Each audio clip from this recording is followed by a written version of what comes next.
Amerika prezidenti Joe Biden Yaponiya va Xitoyda bosh elchi qilib tayinlashni o'ylashayotgan nomzodlarni rasmiy e'lon qildi.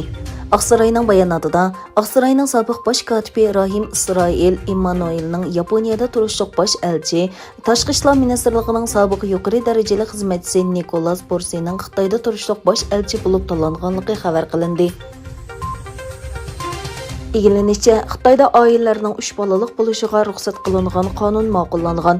Xinhua agentligining xabariga qaraganda, nopos va planliq tug'ut qonuniga tuzatish kirgizish loyihasi Mamlakatli xalq qurultiyi doimiy komiteti tomonidan tasdiqlangan.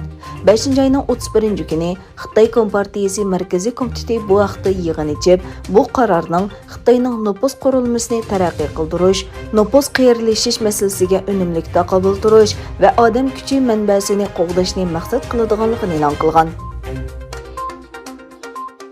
Eronda bir qism parlament a'zolari 18-iyun o'tkazilgan prezident saylovida g'alaba qilgan Ibrohim Raisining parlamentga sungan yangi kabinet tizimligiga ayollar va sunniylarning kirgizilmaganligini tanqid qildi.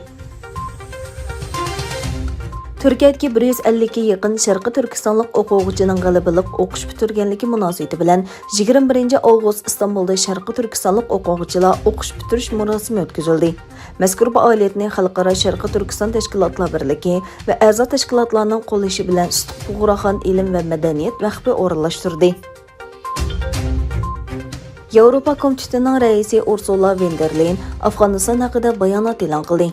Leyin, bizning Talibanlar bilan siyosiy aloqamiz yo'q. Talibanlarni e'tirof qilmaymiz.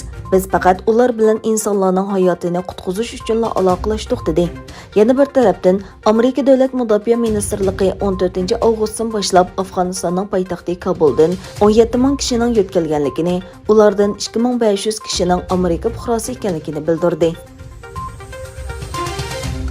Germaniyada Xitoy virusi bilan yo'qolinish voqealari yana ko'paydi va 4-to'lqinning boshlanganligi ilgari surildi.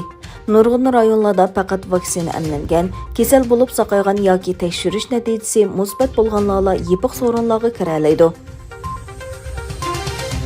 G'azza Isroiliya chegarasiga to'plangan yuzlagan falastinliklar tashkillagan namoyishdan keyin rayonda jiddiylik kuchaydi. Isroiliya davlat mudofaa ministri Benny Gantz chegaradagi namoyishda bir Isroiliya askarining etib etilganligiga inkos qaytarganligini e'lon qilib, bir necha soatdan keyin Isroiliya armiyasi G'azza rayoniga havodan hujum qildi.